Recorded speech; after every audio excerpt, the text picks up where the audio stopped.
آل محمد كما باركت على إبراهيم وعلى آل إبراهيم إنك حميد مجيد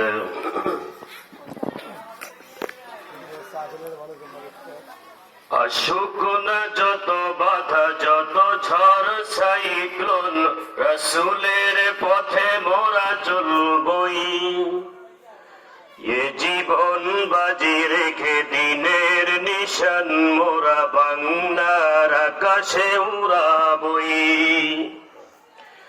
আসুক না যত বাধা যত ঝড় সাইক্লোন রাসূলের পথে মোরা চলবই এ জীবন বাজি রেখে দিনের নিশান মোরা বাংলার আকাশে উড়াবই মোরা কামানের মুখোমুখি দাঁড়িয়ে মোরা কামানের মুখোমুখি দাঁড়িয়ে আল্লাহু আকবার বলবো আসুক না যত বাধা যত ঝড় সাইক্লোন রাসূলের পথে মোরা চলবই এ জীবন বাজি রেখে দিনের নিশান মোরা বাংলার আকাশে উড়াবই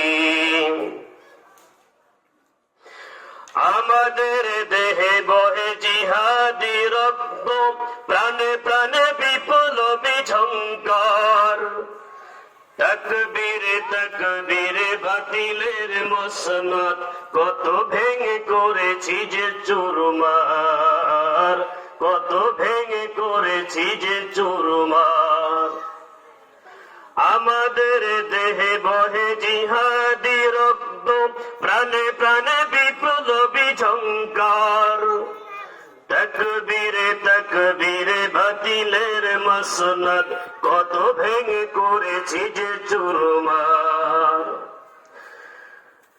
আমাদের ছোট্ট হৃদয়ে আমাদের ছোট্ট হৃদয়ে রাসূলের প্রেম ছবি আঁকবই আসুক না যত বাধা যত ঝড় সাইক্লোন রাসূলের পথে মোরা চলবই এ জীবন বাজি রেখে দিনের নিশান মোরা বাংলার আকাশে উড়াবই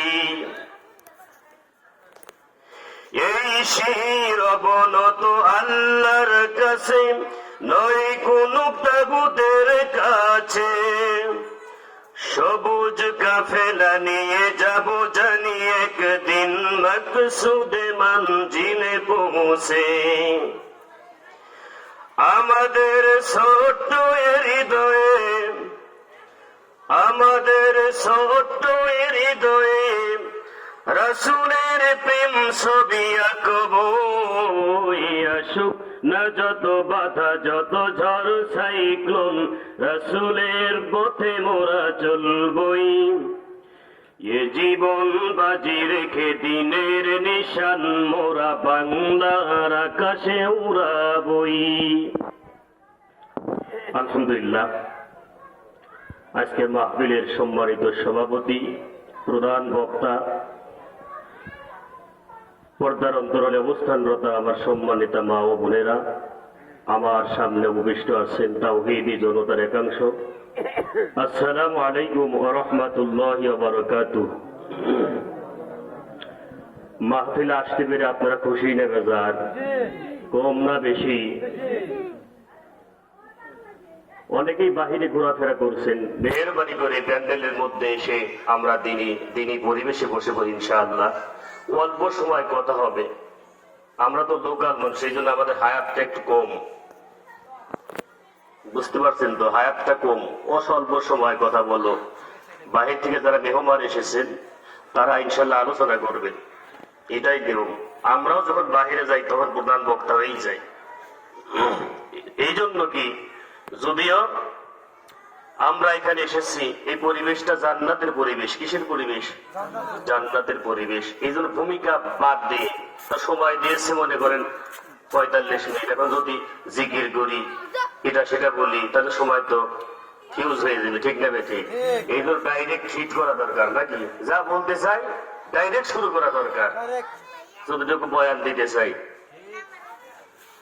তো বলতেছিলাম যে এইখানে বসলে কি লাভ? অনেকে বাহির থেকে কিন্তু ঘোরাফেরা করতেছে, যুবক ভাই যারা আছে এদেরকে শয়তানে খোঁচাইতেছে খালি, যারা বাহিরে ঘোরাফেরা করতেছে। এই জন্য কি বাহিরে ঘোরাফেরা না করে এত কষ্ট করে এই আয়োজন করেছে আমাদের মোহাম্মদের আশরাফ আলী ভাই, আরিফ ভাই, আরো যারা বাইরে আছে বন্ধু মানুষ আমাদের। হ্যাঁ, সুন্দর একটা পরিবেশ তৈরি করেছে, ইচ্ছা করলে গান বাজনার অনুষ্ঠান করতে পারতো, ঠিক না ঠিক? এই জন্য এত কষ্টের ফসল এই জান্নাতের পরিবেশ তৈরি করেছে। এই জন্য বাহিরে ঘোরাফেরা যারা করছি অল্প সময় আমরা প্যান্ডেলে এসে বসে পড়ি ইনশাআল্লাহ। এখানে বসলে কি লাভ?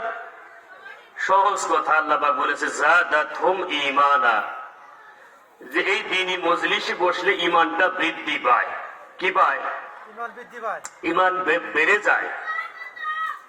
যেখানে কোরআনের তেলাওয়াত হয়, এইখানে আল্লাহর রহমত সাকিনা অবতীর্ণ হয়, মুমিন যারা তাদের ঈমান বৃদ্ধি পেয়ে যায়। ঈমান বাড়ানো আমাদের দরকার আছে না নাই?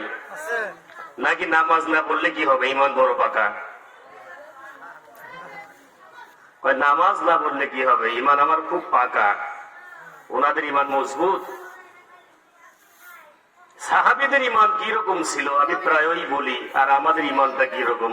সাহাবীদের ঈমানের সাথে আমাদের ঈমান যদি তুলনা করা হয়, আমাদের ঈমান ফিউজ হয়ে যাবে, ড্যামেজ।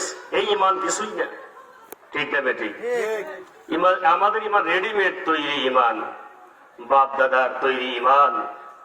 এই জন্য ঈমানের গুরুত্ব নাই।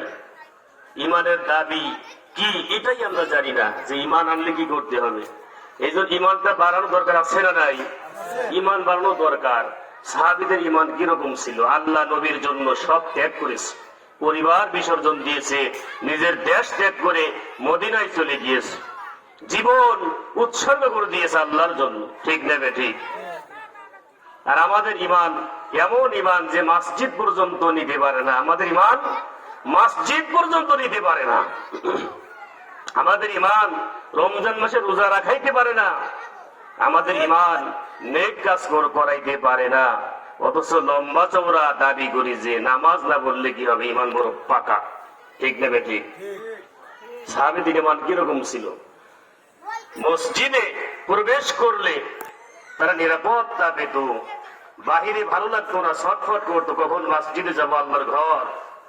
আর আমাদের অবস্থা উল্টো, মসজিদে গেলে খালি ছটফট, তাড়াতাড়ি কখন বের হব। নামাজের মধ্যে ব্যবসা বাণিজ্যের খেয়াল আসে, ঠিক নেবে ঠিক? ইমাম সাহেব কেরাত লম্বা করলো কেন, 2 মিনিট লেট করলো কেন? এই হলো আমাদের অবস্থা। আমরা ছটফট করে কখন বের হবো। আর সাহাবীদের মন ছটফট করতো কখন প্রবেশ করবো, ঠিক নেবে ঠিক? এইটা হলো ঈমান। আর সব বিসর্জন দিয়েছে, জীবন পর্যন্ত দিয়েছেন সাহাবায়ে কিরাম আল্লাহ এবং নবীর জন্য। তারা জানে যে আমাকে এখানে জীবন দিয়ে আমার ঈমান হেফাজত করতে হবে, ইসলামের বিজয় অর্জন করতে হবে। এরপরেও জেনে শুনে জীবনটা বিলিয়ে দিয়েছে, ঠিক নেবে ঠিক? আর আমরা বলি বিপদ দেখলে, ইসলামের উপর আঘাত আসলে বলে জান বাঁচান ফরজ, ঠিক নেবে ঠিক? আমার ভাইরা, নবীজির সাহাবীদের হালাত অবস্থা কেমন ছিল? সাহাবায়ে কিরাম রিদওয়ানুল্লাহি তাআলা আলাইহিম আজমাইন আল্লাহ এবং তার রাসূলের জন্য জীবনকে নজরানা পেশ করেছে, উৎসর্গ করেছেন। আল্লাহু আকবার। সাহাবায়ে কিরাম জেনে শুনে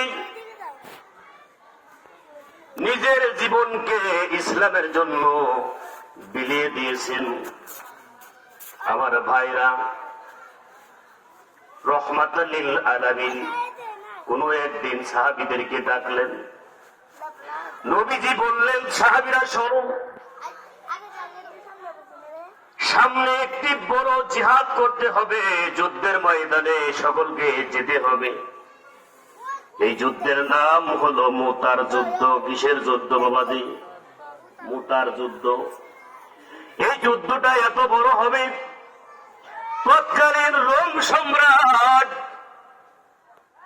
ওই সময়ের সবচাইতে পরাশক্তি তার নাম ছিল রোম সম্রাট, বর্তমানে যেরকম আমেরিকা। ওই সময়ে সবচাইতে শক্তিশালী পাওয়ারফুল যারা ছিলেন এরা হলো রোম সম্রাট। এই রোম সম্রাটের সাথে যুদ্ধ হবে। এদের সৈন্য সংখ্যা হলো 1 লক্ষ। কয় লক্ষ? রোমান সৈন্য হলো 1 লক্ষ। রহমাতুল লিল আলামিন তৈরি করলেন, বিশ্ব নবীজি সাহাবীদেরকে তৈরি করলেন 3000 সাহাবী 1 লক্ষ কাফেরদের সাথে যুদ্ধ করবে। আমার ভাইরা, যেই কথাগুলি আমি বুঝাইতে চাই, আল্লাহর নবী বিশ্ব নবী রহমাতুল লিল আলামিন সাহাবীদেরকে ডেকে বললেন, শোনো তোমরা, এই জিহাদের ময়দানে, যুদ্ধের ময়দানে কিন্তু আমি নবী 3 জন সাহাবীকে এই মুতার যুদ্ধের সেনাপতির দায়িত্ব দিলাম। আল্লাহু আকবার। সাহাবায়ে কিরাম চিন্তা করলেন, রহমাতুল লিল আলামিন জীবনে যে কোনদিন তো কোন যুদ্ধের ময়দানে একাধিক কোন ব্যক্তিকে যুদ্ধের ময়দানে সেনাপতির দায়িত্ব দেয়নি। যত যুদ্ধ হয়েছে প্রতিটি যুদ্ধে সেনাপতি আল্লাহর নবী নিযুক্ত করেছে 1 জন। কয়জন? সাহাবীরা চিন্তা করে, আরে নবীজি এই যুদ্ধের ময়দানে কাফেরদের সাথে জিহাদ করার জন্য, যুদ্ধের জন্য 3 জন সেনাপতি, 3 জনকে কেন নবীজি নিযুক্ত করলেন? তাদের বুঝতে বাকি থাকলো না, আল্লাহর নবী এই 3 জন ব্যক্তিকে, 3 জন সাহাবীকে মুতার যুদ্ধের সেনাপতির দায়িত্ব প্রদান করেছেন। এতে করে বুঝতে বাকি রইল না, এই 3 জন সাহাবী যুদ্ধের ময়দান থেকে একজন পরিবারে ফিরবে না। আল্লাহু আকবার। বুঝতে পেরেছি? আমার ভাইরা, আমি আপনি যদি বুঝতে পারতাম যে এইখানে গেলে আমার জীবন চলে যাবে, তাহলে আমরা যেতাম না, ভাগতাম। সাহাবীরা বুঝতে পেরেছে নবীজি কোন যুদ্ধের ময়দানে একাধিক সেনাপতি কোনদিন নিযুক্ত করে নাই, কিন্তু আমাদের 3 জনের নাম বলে আল্লাহর নবী সেনাপতির দায়িত্ব দিলেন, সেনাপতির দায়িত্ব প্রদান করলেন। এতে করে বোঝা গেল আমরা জিহাদের ময়দান থেকে আমাদের পরিবারে আর ফিরে আসবো না। বুঝতে পেরেছে? নবীজি বলছেন, শোনো, এই যুদ্ধের ময়দানে সর্বপ্রথম আমি নবী 1 নাম্বার সেনাপতির দায়িত্ব প্রদান করলাম আমার পালক পুত্র যায়েদ ইবনে হারিসা রাদিয়াল্লাহু তাআলা আনহু। হযরত যায়েদ রাদিয়াল্লাহু তাআলা আনহু নবীজির পালক পুত্র। শিশু হালতে ছোটবেলায় হারিয়ে গিয়েছিল যায়েদ রাদিয়াল্লাহু তাআলা আনহু। বিক্রি হয়ে গোলাম হিসেবে মদিনায় এসেছিলেন।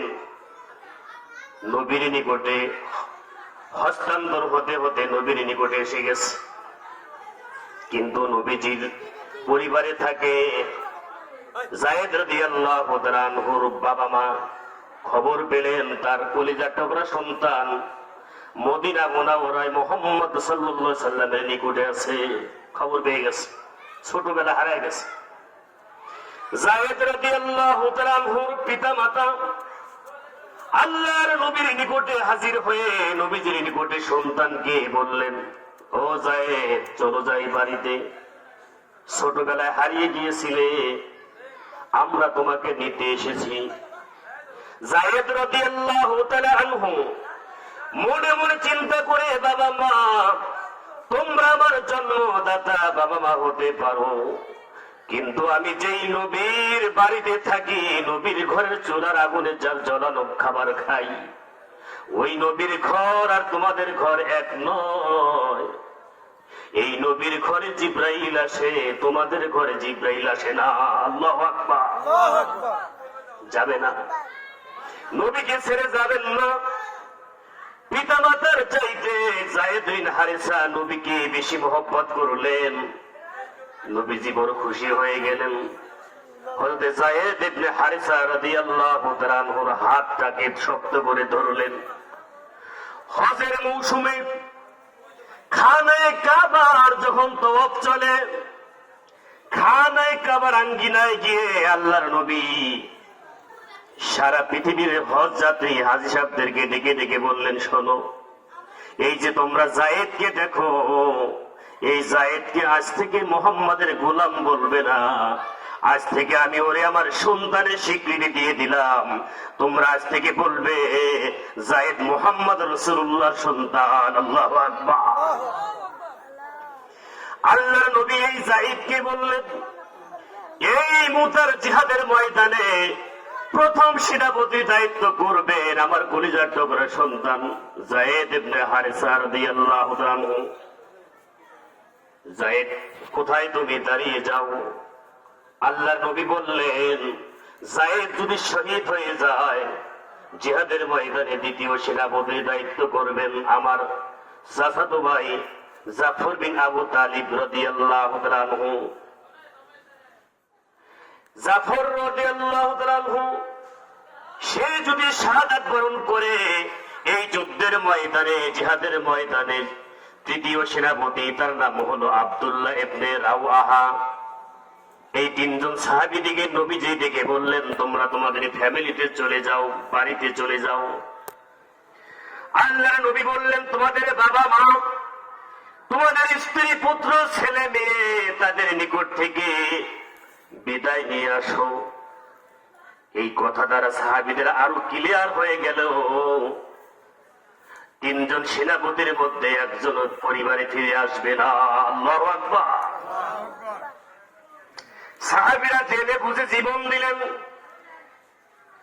যায়েদ রাদিয়াল্লাহু তাআলা আনহু নবীজিকে ডেকে বলেন, ওগো রাহমাতাল লিল আলামিন, আপনিই তো আমার অভিভাবক, যেহেতু আপনি আমাকে পালক পুত্রের স্বীকৃতি দিয়েছেন নবী, ওগো রাহমাতাল লিল আলামিন, আপনার ঘরের চুলায় আগুন জ্বললে আমি যায়েদের পেটের ভিতরে খাবার যায়, আপনার চুলায় আগুন না জ্বললে আমি যায়েদ উপবাস থাকি, আপনি তো আমার সব। তাছাড়া পাশেই হুজুরা খানায় আমার মা আয়েশা সিদ্দিকা রাদিয়াল্লাহু তাআলা আনহা আপনার এই কথাগুলো শুনছেন, সুতরাং অনুমতির দরকার নাই। 2 নম্বর সেনাপতি হযরত জাফর রাদিয়াল্লাহু তাআলা আনহু বাড়িতে গিয়ে বিবিকে বললেন, বিবি রে, দীর্ঘদিন তোমার সঙ্গে আমি ঘর সংসার করেছি রে বিবি, হয়তো কোনো হক আদায় করতে পারিনি। বিবি রে, রাহমাতাল লিল আলামিন আমাকে জিহাদের ময়দানে সেনাপতির দায়িত্ব দান করেছেন। কোন জিহাদের ময়দানে 3 জন সেনাপতি নবীজি কোনদিন করেন নাই। আমার আগেও একজন সেনাপতি আছে, পরেও একজন আছে। বিবিরে বোঝা হয়ে গেছে, ওই যুদ্ধের ময়দান থেকে, জিহাদের ময়দান থেকে আমি জাফর আর পরিবারে ফিরে আসতে পারবো না। আল্লাহু আকবার। এই কথা শোনার পরে বিবি জমিনে পড়ে ছটফট করে কান্না করা শুরু করে দিলেন। ছোট ছোট মাসুম বাচ্চারা কান্না করা শুরু করে দিলেন। এক পর্যায়ে বিবি বলে, স্বামী গো, এই মুহূর্তে আপনি আল্লাহর জন্য জীবন দিতে যাবেন, আমি আল্লাহর কাছে হাত তুলে দোয়া করব আর আপনি আমিন আমিন করবেন। কারণ এই মুহূর্তে আপনি যদি আমার দোয়ার সাথে আমিন যুক্ত করে দেন, ওই দোয়াটা আমার আল্লাহ পাক রব্বুল আলামিন কবুল করে নেবেন। আল্লাহু আকবার। জাফর বিন আবু তালিব ডাক দিয়ে বলে, প্রাণের বিবি, তাড়াতাড়ি দোয়া করে দাও।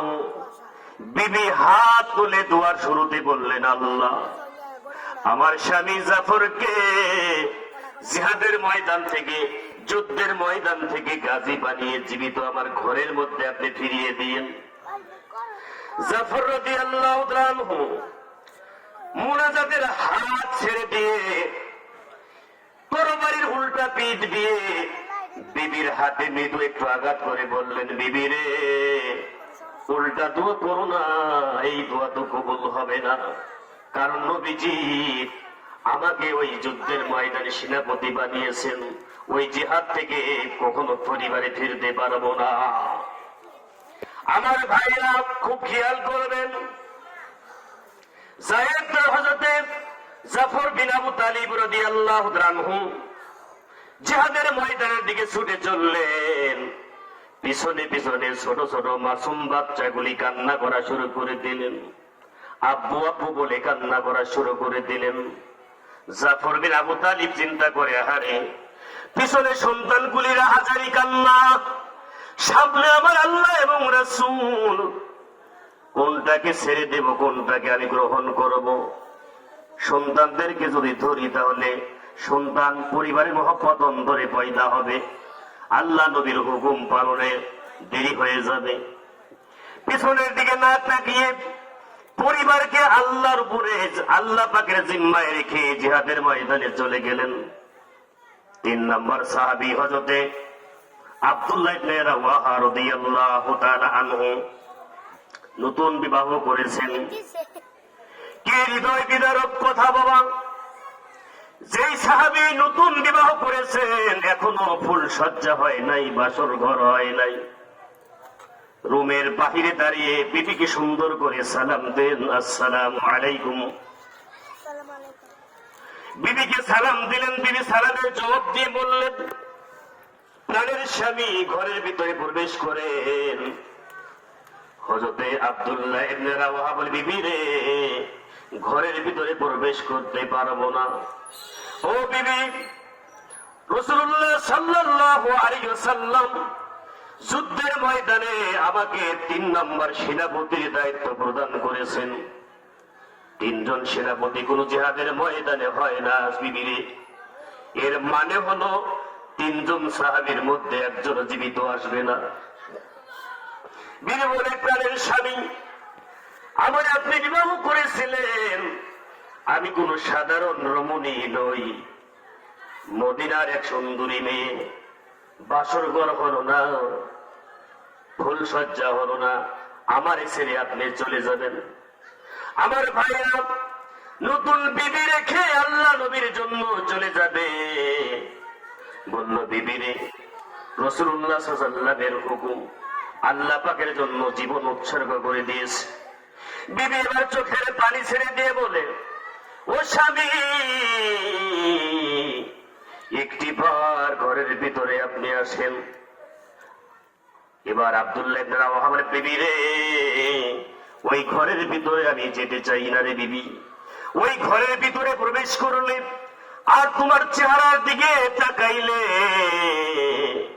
তোমার প্রতি স্বাভাবিক একটা ভালোবাসা আমার পয়দা হয়ে যাবে, শয়তান আমারে ধোঁকা দিতে পারে, সুতরাং জিহাদের ময়দানে যেতে পারবো না গো বিবি। এ বিবি, আমায় তুমি বিদায় দিয়ে দাও। বিবি বলে, স্বামী, একবার যদি আপনি আমার ঘরের ভিতরে প্রবেশ করেন গো স্বামী, আমি কোনো প্রেম নিবেদন করবো না প্রাণের স্বামী, শুধুমাত্র একটিবার আপনার ওই চেহারাকে আমি দেখে চিনে নিতে চাই, যাতে করে হাসরের ময়দানে, কিয়ামতের ময়দানে লক্ষ কোটি কোটি মানুষের যখন সমাগম হবে গো স্বামী, যাতে আপনার চেহারা ওই কিয়ামতের ময়দানে আমি চিনতে পারি। আল্লাহু আকবার। চেহারা দেখান।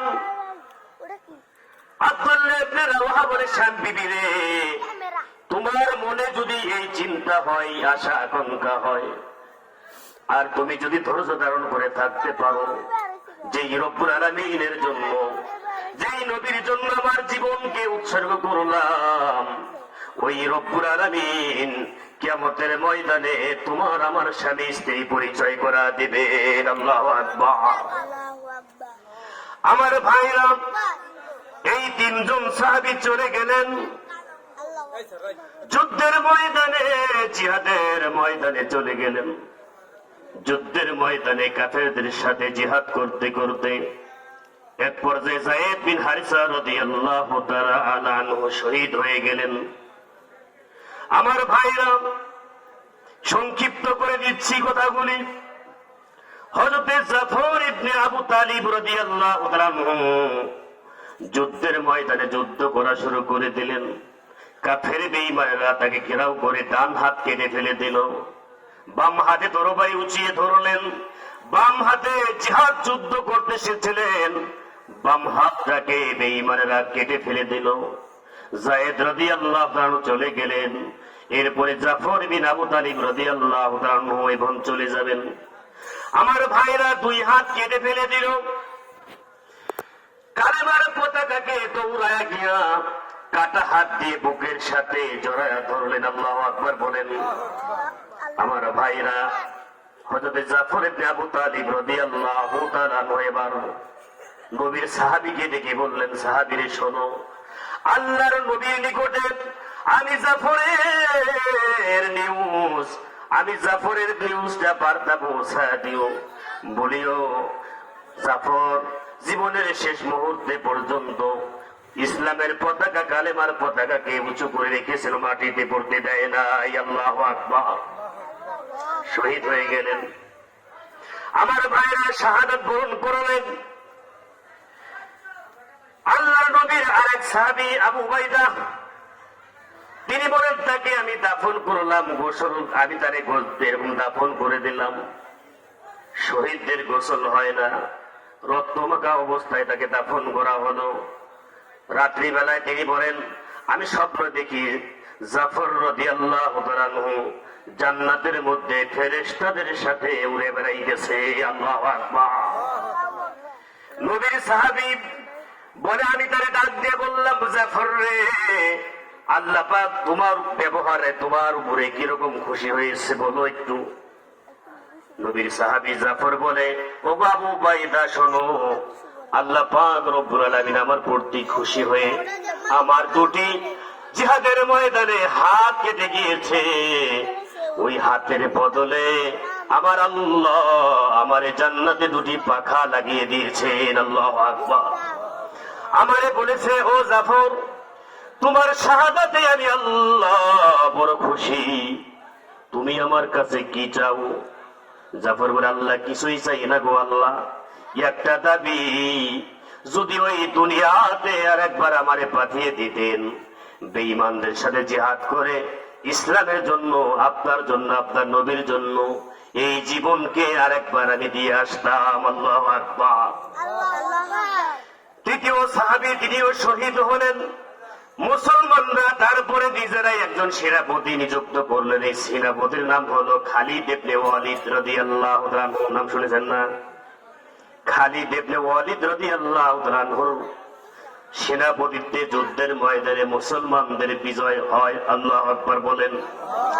আমি বলতেছিলাম, সাহাবায়ে কিরাম রাদিয়াল্লাহু তাআলা জেনে বুঝে, জেনে শুনে ইসলামের জন্য, আল্লাহর নবীর জন্য জীবন বিলিয়ে দিয়েছেন। ঠিক নেবে ঠিক? এটাই ছিল সাহাবীদের ইমানের হালত, অবস্থা। আমার ভাইরা, এই জন্য আমাদের ইমান বাড়ানো দরকার আছে না নাই?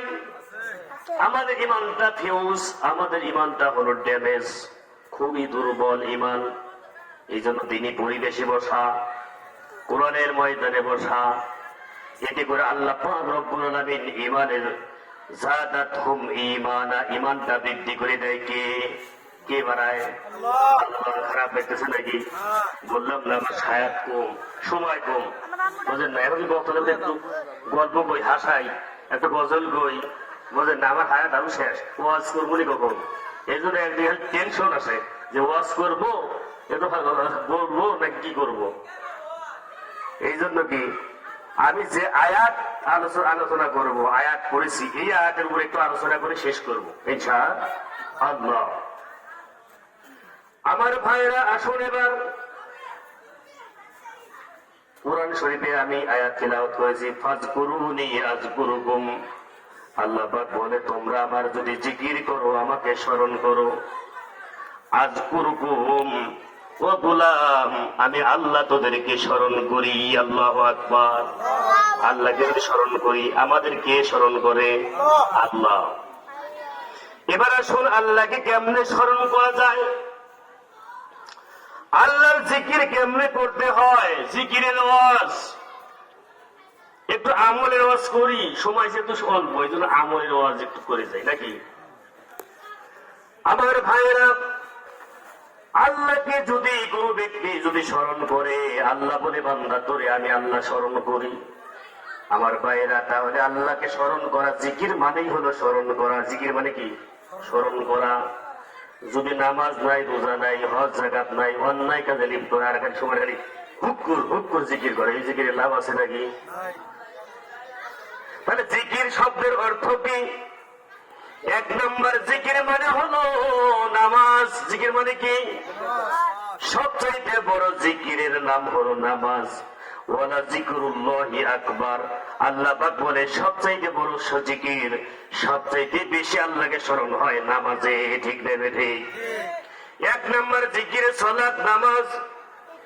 এরপরে আসুন দুই নম্বর জিকির কোরআন তেলাওয়াত করা। কি করা? ইন্না নাহনু নাযালনা যিকরা ওয়া ইন্না লাহু লাহাফিজুন। আল্লাহ পাক বলেন এই আয়াতে কোরআন শরীফ একটা জিকির। জিকির মানে এখানে কোরআন শরীফ।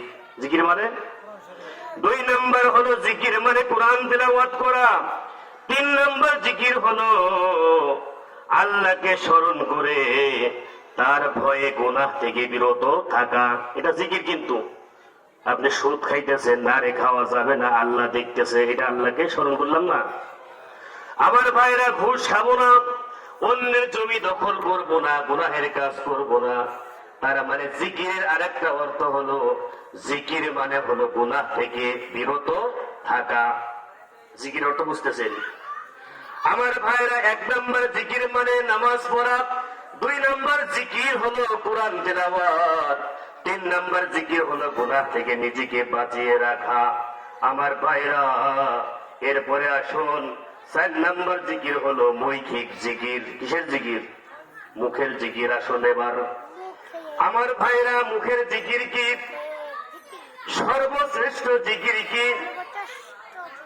আল্লাহর নবী বলে সবচাইতে দামি জিকির হলো কালেমা লা ইলাহা ইল্লাল্লাহু মুহাম্মাদুর রাসূলুল্লাহ। সবাই বলে সাল্লাল্লাহু আলাইহি ওয়াসাল্লাম। কালেমা জানেন না আপনারা? লা ইলাহা ইল্লাল্লাহ এরকম করতে থাকবেন, রাস্তাঘাটে করতে থাকবেন, ওযু ছাড়া পড়া যাবে। মা বোনরা রান্না বান্না করে শুধু কালেমা পড়বে, লা ইলাহা ইল্লাল্লাহ। পারবেন না? চলতে ফিরতে ইল্লাল্লাহ। বড় নাপাকি না হলে, যেই নাপাকি হলে শরীর গোসল ফরজ হয়, ওই নাপাকি না থাকলে ওযু ছাড়া জিকির করা, দরুদ শরীফ সব বৈধ। মনে থাকবে তো? মা বোন যারা আছে খেয়াল রাখবেন যে বড় নাপাকি ছাড়া ওযু বিহীন মুখস্থ জিকির, দোয়া, দরুদ এগুলো পড়ায় কোনো বাধা নাই। নবী মুসা বললেন, আল্লাহ আমাকে আপনি স্পেশালি একটি দোয়া শিখিয়ে দিন, যেই দোয়াটা আপনার নাম ধরে ধরে আপনার নাম আপনাকে আমি ডাকবো, স্পেশালি আমলটা আমি করব। আল্লাহ পাক বলেন, মুসা রে তুমি পড়ো কালেমা লা ইলাহা ইল্লাল্লাহ। মুসা নবী বলে, আল্লাহ এই তো এটার আমল তো পৃথিবীর সব মানুষই করে, আমি নবীর জন্য স্পেশাল আরেকটু উন্নত মানের দোয়া আমল দেওয়া যায় কিনা? আমার আল্লাহ পাক বলে, মুসা রে তুমি পড়ো লা ইলাহা ইল্লাল্লাহ। মুসা বলে, আল্লাহ স্পেশালি আমাকে শুধু দিবেন। আল্লাহ বলে, মুসা রে তুমি কি জানো এই কালেমার মূল্য কত? মুসা তো বলে, আল্লাহ আমি মুসা, আমার তো জানা নাই। আল্লাহ বলে, মুসা রে এই কালেমাকে যদি এক পাল্লায় রেখে দাও, এই কালেমা লা ইলাহা ইল্লাল্লাহকে যদি এক পাল্লায় রেখে দাও, 7 আসমান 7 তবক জমিনকে এক পাল্লায় রেখে দাও রে মুসা, 7 আসমান 7 জমিনের চাইতে আল্লাহর কাছে এই কালেমার ওজনটা বেশি হয়ে যাবে। আল্লাহু আকবার। কালেমা সাধারণ কোনো বিষয় না, এই জন্য জিকির আমরা করবো লা ইলাহা ইল্লাল্লাহ। পারবো না কালেমার জিকির? তাহলে কালেমার জিকির, এক নাম্বার জিকির মৌখিক কালেমা তৈয়বা। হাদিস শরীফে এসেছে আল্লাহর নবী বলেন, কালিমাতানে হাবিবাতান খফিফাতান ফিল লিসান সাকিনাতান ফিল মিজান সুবহানাল্লাহি ওয়া বিহামদিহি সুবহানাল্লাহিল আযীম। বুখারী শরীফের সর্বশেষ হাদিস। মা বোন যারা আছেন খেয়াল করবেন, এই জিকির, এই দুয়ার কত মূল্য। তারা তো খালি ছোটি বই কেনে বাজার থেকে 10 টাকা দিয়ে, সহি হোক ভুল হোক এইগুলি খালি পরে, ঠিক নেবে ঠিক। এটা বুখারী শরীফের শেষ হাদিস। আল্লাহর নবী বলেন, এমন 2টি কালেমা আছে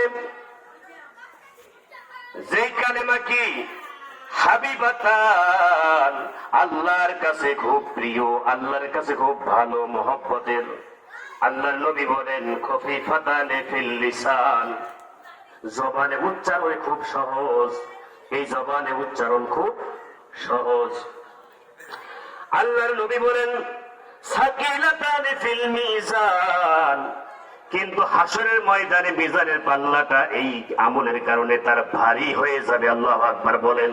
আল্লাহু আকবার। নবী বলেন আল্লাহ পাকের কাছে 2টি কালেমা প্রিয়, এই জবানে উচ্চারণ করা খুব সহজ, কিন্তু কিয়ামতের দিন আল্লাহ পাক মিজানের পাল্লা তার জন্য ভারী করে দেবেন। আল্লাহু আকবার। আল্লাহু আকবার।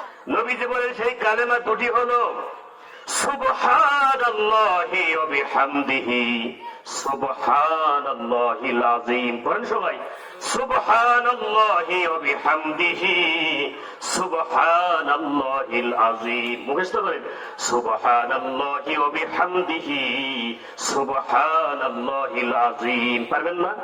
আমল। এরপরে আসুন, আল্লাহ পাকের এক সাহাবী, আল্লাহ নবীর এক সাহাবী চিন্তা করে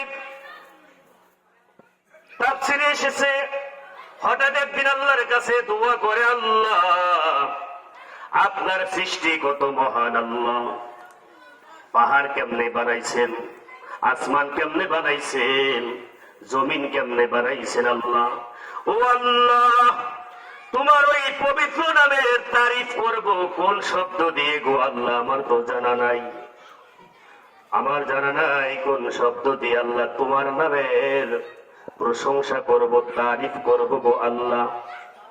এমন শব্দ আমার জানা নাই, কোন শব্দ দিয়ে তোমার তারিফ করি।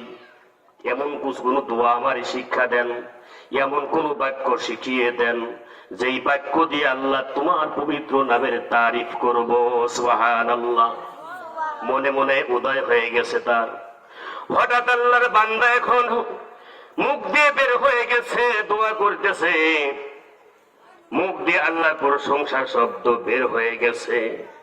আমার ভাইরা, আল্লাহ পাকের এই বান্দা দোয়া করতেছে, কি দোয়া খেয়াল করবেন। আল্লাহ পাকের এই বান্দা এখন দোয়া করে, ইয়া রাব্বি লাকাল হামদ কামা ইয়ানবাগি লিজালালি ওয়াজহিক ওয়া আযীমি সুলতানিক। হঠাৎ মুখ দিয়ে তার এই কথাগুলি বের হয়ে গেছে। আল্লাহু আকবার। আমার ভাইরা খেয়াল করুন, আল্লাহর এই বান্দা যখন এই দোয়া পড়লেন, আল্লাহ পাকের এই পবিত্র নাম উচ্চারণ করলেন, ইয়া রাব্বি লাকাল হামদ কামা ইয়ানবাগি লিজালালি ওয়াজহিক ওয়া আযীমি সুলতানিক। ফেরেশতারা বলে, আল্লাহ কি পড়লো আপনার বান্দা? নতুন শব্দ দিয়ে আপনার নামের তারিফ করলো। এটা দ্বারা ওই ব্যক্তি বুঝাইতে চায়, আল্লাহ তুমি যেমন বড়, তোমার প্রশংসাও তেমনই বড়। আল্লাহু আকবার। তোমার প্রশংসার শব্দগুলো সেই রকম বড় হয়। ফেরেশতারা বলে, আল্লাহ কি উচ্চারণ করলো? সুবহানাল্লাহ বললে কি সওয়াব লিখতে হয় এটা আমাদের ফেরেশতাদের জানা আছে। আলহামদুলিল্লাহ বললে আলহামদুলিল্লাহর সওয়াব কি পরিমাণ দিতে হয় এটাও আমাদের জানা আছে, কিন্তু এই শব্দের সওয়াব কি রকম দেব এটা আমাদের জানা নাই।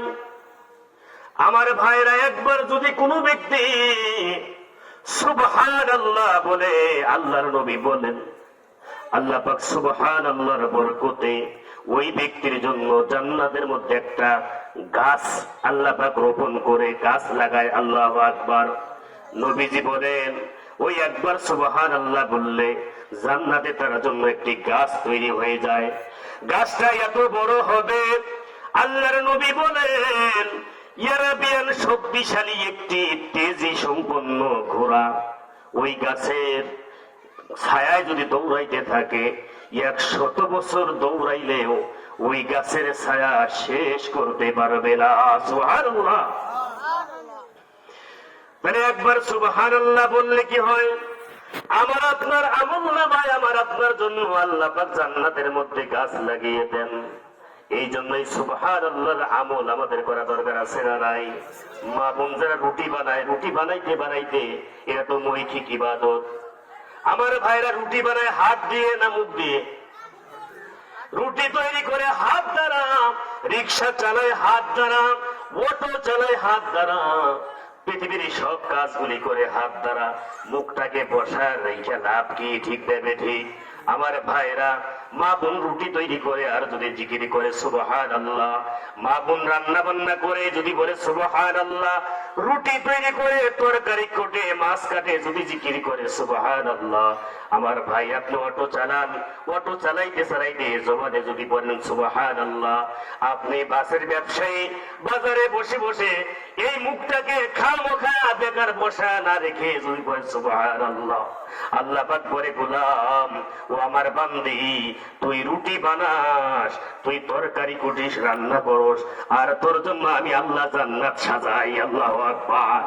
এ গোলাম তুই রিক্সা চালাস হাত দিয়ে, ও ব্যাপারী ব্যবসা করিস, এ কৃষক হাত দিয়ে কাজ করিস, আর আমি আল্লাহ তোর জন্য জান্নাত সাজিয়ে সাজাই। আল্লাহু আকবার।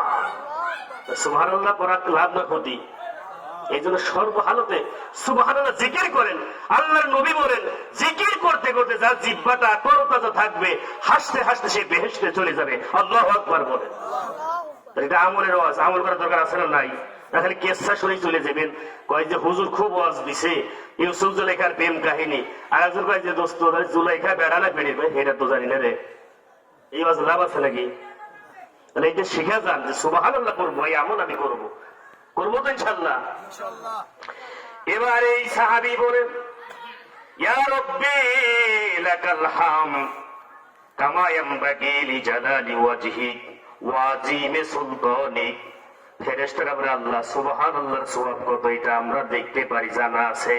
আলহামদুলিল্লাহ বললে কি লাভ এটা জানা আছে, কিন্তু এই ব্যক্তি যে এই শব্দগুলো পড়লো এর সওয়াব কি পরিমাণ দেবে এটা আমাদের জানা নাই। আল্লাহ পাক যদিও জানেন বলে ও ফেরেশতারা আমার বান্দা কি শব্দ উচ্চারণ করেছে, আল্লাহ পাক যদিও জানেন তার প্রিয় বান্দার তার প্রশংসা অন্যের মুখে শুনতে একটু ভালো লাগে। আমি যাকে ভালোবাসি তার প্রশংসা আর একজনের মুখে শুনতে ভালো লাগে, ঠিক না ঠিক? ফেরেশতা বলে আল্লাহ আপনার বান্দা তো আপনার প্রশংসা করতেছেন, ইয়া রাব্বি লাকাল হামদ কামা ইয়ানবাগি লিজালালি ওয়াজহিক ওয়া আযীমি সুলতানিক। আল্লাহ পাক বলে ফেরেশতারা রে আমার ওই বান্দারে কি পরিমাণ সওয়াব দেওয়া হবে, সওয়াব লেখার দরকার নাই। এই এই আমলটি, এই দোয়াটি লিখে তার আমল নামার ভিতরে দিয়ে দাও। কিয়ামতের ময়দানে ওই বান্দা যখন বিপদে পড়ে যাবে, আমি আল্লাহ তার নেক আমলের দিকে তাকিয়ে যখন দেখবো নেক আমলের মধ্যে শব্দ লেখা আছে ইয়া রাব্বি লাকাল হামদ কামা ইয়ানবাগি লিজালালি ওয়াজহিক ওয়া আযীমি সুলতানিক। আমি আল্লাহ ওই দোয়ার খাতিরে, দোয়ার বরকতে যেই পরিমাণ নেকি দিলে তার জন্য জান্নাত সহজ হয়ে যায়, ওই বাকি নেক আমল ওই সওয়াব বলে আমি আল্লাহ তার আমল নামায় দান করব। আল্লাহু আকবার। সকলে বলেন ইয়া রাব্বি লাকাল হামদ কামা ইয়ানবাগি লিজালালি ওয়াজহিক ওয়া আযীমি সুলতানিক। মুখস্থ করবেন। যদি কেউ মনে করেন হুজুর মুখস্থ নাই, সকাল বেলায় তো দেখা হবে, হুজুর লিখে দেন, কোনো সমস্যা নাই, ঠিক না ঠিক? যদি আমল করতে চান বেশি বেশি এইটা পড়া। আমার ভাইরা এরপরে আসুন জিকির, এটা একটা জিকির। এটা কি জিকির? এরপরে আসুন আরেকটি আমল হলো আল্লাহ পাকের জিকির করলে কি লাভ। আল্লাহ পাকের এক একটি নাম, এক একটি মন্ত্রণালয়, কি মন্ত্রণালয়, আমার ভাইরা কৃষি মন্ত্রণালয় আছে না নাই, খাদ্য মন্ত্রণালয়, আল্লাহর এক একটি নাম ধরে ধরে ডাকলে এক একটি মন্ত্রণালয়। কোন মন্ত্রণালয়ে অ্যাপ্লাই করতে হলে, আল্লাহর দরবারে কোনো কিছু চাইতে হলে ওই মন্ত্রণালয়ের নাম জপতে হয়, তাহলে আল্লাহ পাক ওই ব্যক্তির আবেদনকে অ্যাকসেপ্ট করে নেয়। আল্লাহু আকবার। মন্ত্রণালয়, আপনার রিজিকের অভাব আছে, আল্লাহর নাম ধরে ধরে ডাকেন, ইয়া রাজ্জাক। রাজ্জাক নাম হলো কি? খাদ্য মন্ত্রণালয়। আল্লাহ রিজিকের অভাব দূর করবে। আল্লাহু আকবার। তাহলে এক একটা নাম কি? একটি মন্ত্রণালয়। আমার ভাইরা, আল্লাহ পাক রব্বুল আলামিনের কয়টি নাম আছে? 99টি, এটাই তো জানি। তাফসীরের মধ্যে এসেছে আমার আল্লাহ পাকের নাম হলো মোট 3000। কয় হাজার? 3000 নাম। আওয়াজ দিয়ে বলেন কয় হাজার? ঘুমান নাকি আপনারা? এরকম হা বললে তো বক্তার একটু ভালো লাগে, যে না ওয়াজটা ভালোই হিটেছে। যদি চুপ করে থাকেন তাহলে কেমনে হবে? তাহলে আল্লাহ পাক রব্বুল আলামিনের নাম কয় হাজার? 3000। 3000 নাম কোথায় আছে? আল্লাহ পাক রব্বুল আলামিন 1000 নাম ফেরেশতাদেরকে শিখিয়ে দিয়েছেন। ওই ফেরেশতারা ওই নাম ধরে ধরে আল্লাহকে ডাকে, আল্লাহর দরবারে আবেদন করে, অ্যাপ্লাই করে, দরখাস্ত করে। বলেন আল্লাহু আকবার। 1000 নাম আল্লাহ পাক রব্বুল আলামিন নবী রাসূলদের শিখিয়ে দিয়েছেন। ওই নাম ধরে ধরে নবী রাসূল আল্লাহ পাকের কাছে দরখাস্ত করে, আল্লাহর কাছে ক্ষমা চায়, আল্লাহ পাকের কাছে অ্যাপ্লাই করে, আল্লাহ আমারে মাফ করেন, আমার এই জিনিসের দরকার। এই জন্য নবী রাসূলদেরকে স্পেশালি 1000 নাম আল্লাহ পাক তাদেরকে দিয়েছেন। আল্লাহু আকবার। 1000 ফেরেশতাদেরকে, 1000 স্পেশালি নবী রাসূলদেরকে। বাকি আছে কয় হাজার? 1000 বাকি আছে। 3000-এর মধ্যে 2000 চলে গেছে। 1000 ফেরেশতাদেরকে, 1000 নবী রাসূলদেরকে, বাকি 1000 আল্লাহ পাক রব্বুল আলামিন 1000 নামের মধ্যে 300 নাম দিয়েছেন তাওরাত কিতাবের মধ্যে। তাওরাত কিতাবের অনুসারীদেরকে দিয়েছেন, তারা ওই নাম ধরে ধরে আল্লাহকে ডাকে। আমার ভাইরা, 2 নাম্বার 300 জাবুর কিতাবের মধ্যে আমার আল্লাহ জাবুর কিতাবের মধ্যে 300 নাম দিয়েছেন। জাবুর কিতাবের অনুসারীগণ এই 300 নাম দ্বারা আল্লাহকে ডাকে। আমার ভাইরা, 300 নাম ইনজিল কিতাবের মধ্যে এসেছে। 900 চলে গেল, ঠিক না বেঠিক? বাকি আছে 100। আমার ভাইরা, 100 নামের মধ্যে কোরআন শরীফে 99টি আল্লাহর নাম আছে, ঠিক না বেঠিক? বাকি থাকলো কয়টি নাম? একটি নাম। ওই একটি নাম তাফসীরে এসেছে, আল্লাহ পাক রব্বুল আলামিন নিজের কাছে রেখে দিয়েছেন। কিয়ামতের ময়দানে কোন বান্দা যদি বিপদে পড়ে যায়, আল্লাহ পাক ওই একটি নামকে জাহির করে ওই নামের খাতিরে তার বান্দাদের গুনাহগুলি আল্লাহ মাফ করে দেবেন। আল্লাহু আকবার। আমার ভাইরা, এবার আসুন আল্লাহর নাম ধরে ধরে চাওয়া, জিকির করা। এই 3000 নামের শক্তি আল্লাহ পাক একটি আয়াতের মধ্যে রেখে দিয়েছেন। ওই আয়াতটা আমাদের যারা দরকার আছে না নাই? একটা আয়াত যদি পড়ি, 3000 আল্লাহর নামের পাওয়ার শক্তি ওই আয়াতের মধ্যে আল্লাহ রেখে দিয়েছে। আল্লাহর 3000 নামের শক্তি একটা আয়াতের মধ্যে আছে। আল্লাহু আকবার বলেন। এই শক্তি কোন আয়াতের মধ্যে আছে? আল্লাহ পাক রব্বুল আলামিন আমাদেরকে দান করেছেন বিসমিল্লাহির রহমানির রহিম। সবাই বলে বিসমিল্লাহির রহমানির রহিম। বিসমিল্লাহ শব্দের প্রথম শব্দ বিসমিল্লাহ।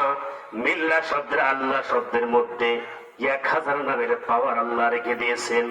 রহমান শব্দের মধ্যে আল্লাহ 1000 আল্লাহ পাক নামের পাওয়ার সেট করেছেন। রহিম শব্দের মধ্যে আল্লাহ 1000 নামের পাওয়ার শক্তি আল্লাহ পাক সেট করে রেখে দিয়েছেন। যদি কোনো ব্যক্তি এই বিসমিল্লাহ শরীফের আমল করে, জিকির করে, বিসমিল্লাহ কিন্তু একটা জিকির, বিসমিল্লাহ যদি আমল করে, আল্লাহর নবী বলেন ওই 3000 নামের সওয়াব আল্লাহ বিসমিল্লাহর মধ্যে রেখে দিয়েছেন। আল্লাহু আকবার। বিসমিল্লাহ একটা জিকির, মনে থাকবে তো সর্ব অবস্থায় বিসমিল্লাহির রহমানির রহিম, বিসমিল্লাহির রহমানির রহিম, বিসমিল্লাহির রহমানির রহিম। কষ্ট আছে নাকি? এই শক্তি আল্লাহ বিসমিল্লাহর মধ্যে রেখে দিয়েছেন। কিতাবের মধ্যে এসেছে বিসমিল্লাহ শব্দের মধ্যে অক্ষর আছে 19টি। কয়টি বাবা? 19টি। খেয়াল করবেন, কিন্তু আমলের আওয়াজ। বিসমিল্লাহর মধ্যে আল্লাহ অক্ষর রেখেছে 19টি। আল্লাহ পাক রব্বুল আলামিন জাহান্নাম তৈরি করে, জাহান্নামের দারোগা, জাহান্নামী ফেরেশতা তৈরি করেছেন 19 জন। কয়জন? বিসমিল্লাহর মধ্যে শব্দ অক্ষর আছে 19টি। জাহান্নামের ফেরেশতা আযাব দানকারী 19 জন। কোন ব্যক্তি যদি, আল্লাহ নবী বলেন, সকালবেলা ফজরের নামাজের পরে 19 বার যদি বিসমিল্লাহির রহমানির রহিম পড়ে, মাগরিবের নামাজের পরে যদি 19 বার বিসমিল্লাহির রহমানির রহিম পড়ে, আল্লাহর নবী বলেন আল্লাহ পাক ওই ব্যক্তিকে জাহান্নামের আযাব দানকারী 19 জন ফেরেশতা থেকে আল্লাহ পাক তাকে হেফাজত করবেন। আল্লাহু আকবার। আমল করা যাবে না? ফজরের নামাজের পরে 19 বার বিসমিল্লাহির রহমানির রহিম, মাগরিবের পরে 19 বার বিসমিল্লাহির রহমানির রহিম। মনে থাকবে তো ইনশাআল্লাহ? আমার ভাইরা, বিসমিল্লাহর সওয়াব ফজিলত কত?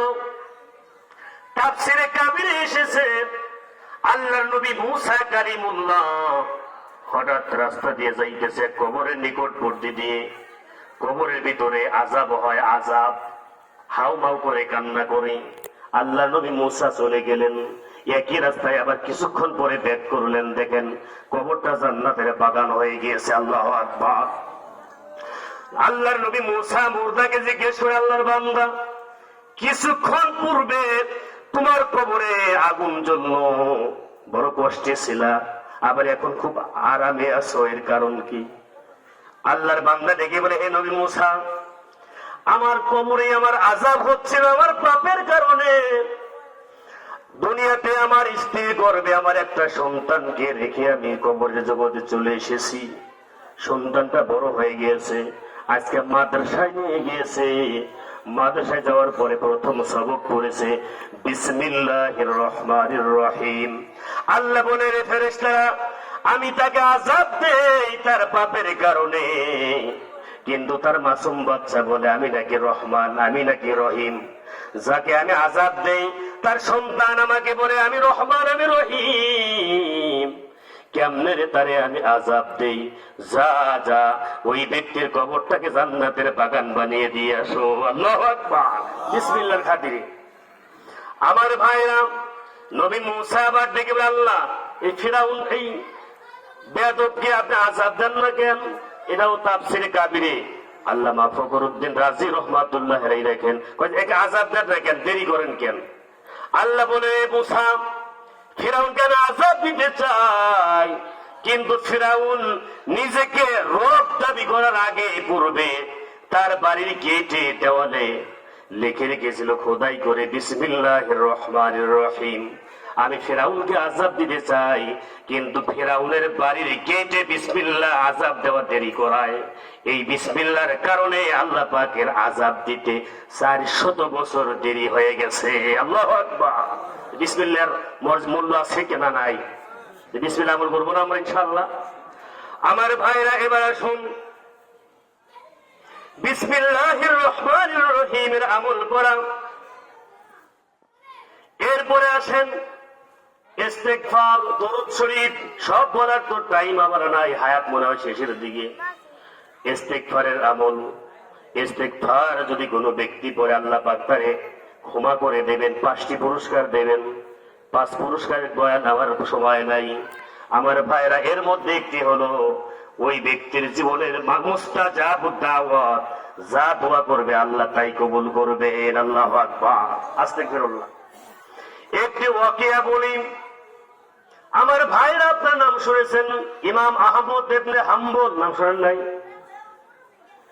আহমদ ইবনে হাম্বল সফরে বের হলেন, রাত্রি হয়ে গিয়েছে। যে এলাকায় রাত হয়ে গেল, থাকার কোনো জায়গা নাই। চিন্তা করলেন পাশে মসজিদে রাত্রি কাটানো যায় কিনা। মসজিদে অনেক সময় আসে না, বিপদে পড়লে মসজিদে যাই আমরা। মসজিদে থাকার নিয়তে প্রবেশ করলেন।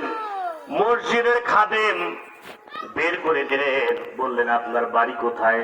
যান যান যান, মসজিদে থাকতে দেওয়া যাবে না। ইমাম আহমদ ইবনে হাম্বল রহমাতুল্লাহ আলাইহি মসজিদ থেকে বের হয়ে ধীরে ধীরে ধীরে ধীরে একটি বাজারের দিকে রওনা করলেন। বাজারের পাশে দেখেন একজন আল্লাহর বান্দা রুটি তৈরি করে কি তৈরি করে? রুটি তৈরি করে আর মুখ নাড়িয়ে নাড়াচাড়া করে কি যেন পড়ে। আহমদ ইবনে হাম্বল ডেকে বলে, আল্লাহর বান্দা রুটি তৈরি করো আর কি তুমি পড়ো? আল্লাহর বান্দা বলে, হে মুসাফির, আমি রুটি তৈরি করে আর জিকির করি, ইস্তিগফার করি, আস্তাগফিরুল্লাহ আস্তাগফিরুল্লাহ, সর্ব অবস্থায় এইগুলি আমি পড়ি। আল্লাহর নবী বলে, তোমরা বেশি বেশি ইস্তিগফার তওবা করো, কারণ আমি নবী প্রতিদিন 100 বার তওবা পড়ি। কে বলছে? কে পড়ে? নবীজি, যার গুনাহ নাই সে যদি 100 বার দিনে ইস্তিগফার পড়ে, আমাদের পড়া দরকার আছে না নাই? আল্লাহর এই বান্দা বলে, আমি সর্ব অবস্থায় ইস্তিগফার পড়ি, এতে করে বিপদ আপদ দূর হয়ে গেছে, আমার জীবনের সব দোয়া আল্লাহ কবুল করেছেন, একটি দোয়া এখনো কবুল হয় নাই। আহমদ ইবনে হাম্বল বলে, আল্লাহর বান্দা কোন দোয়াটি তোমার কবুল হয় নাই?